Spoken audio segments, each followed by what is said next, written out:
The answer to the Israeli-Palestinian puzzle might lie in these pages, where Arab and Jewish children who never meet in person get to know each other only through the written word. Usually they are not named. They are called Arabs or Israel's Arabs, which is a racist label. And then they're represented as primitive farmers and nomads, always with a keffiyeh, with a camel, and with some kind of Alibaba dress that nobody really wears in racist caricatures. And of course, as terrorists. But it's not much better in the Palestinian textbooks. The stereotypes here are also pretty alarming. The Israeli Jews are invaders from Europe. They have nothing to do with this land. They are basically criminals, and therefore they are educated for a long-term war against them. Much of the problem stems from the fact that in Israel, Jews and Arabs go to different schools.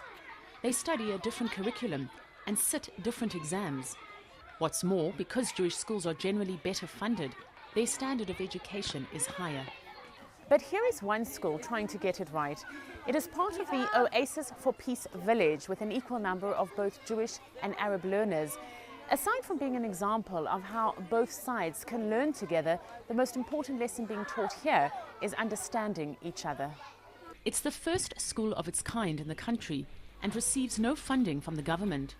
In every classroom there's an Israeli and Palestinian teacher, and every lesson is taught in both Hebrew and Arabic. Sometimes there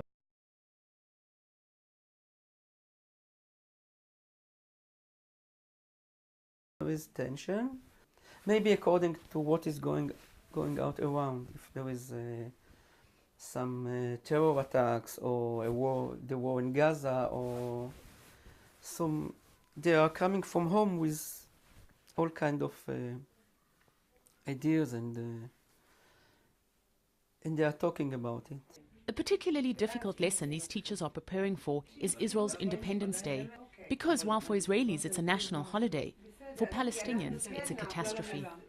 When the two teachers are standing in front of the children are tense, and there's sometimes it's like, I'm here and I'm not here. And we assure them it's okay to speak about it. It's not something bad. This is history, and we're supposed to speak about what happened and look for the future.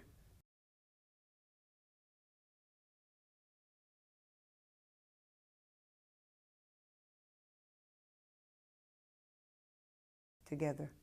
But the challenge is big, and the school uses Israeli textbooks which it has translated into Arabic. There are sections that talk about a so-called Palestinian demographic nightmare, and there are maps that ignore each other's existence.